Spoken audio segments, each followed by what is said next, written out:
Isang babae ang tila ba sinaniban ng kung anong elemento sa loob pa mismo ng sasakyan. At makikita nyo ang tila dalawang umbok na senyales na ito ay talaga ng sinapian.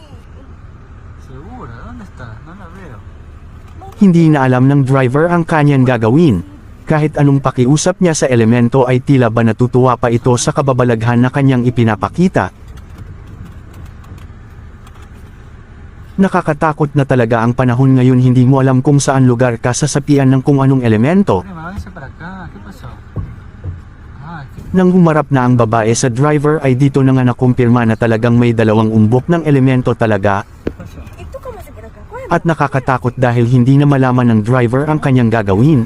Naisip ng driver na abutan ito ng bulaklak na may oras yun ni Uncle Johnny pero ito ay pinaglaruan lamang ng babae. Talagang makikita nyo napakalaki talaga ng dalawang umbok ng elemento ang nasa katawan ng babae. Kaya mga mas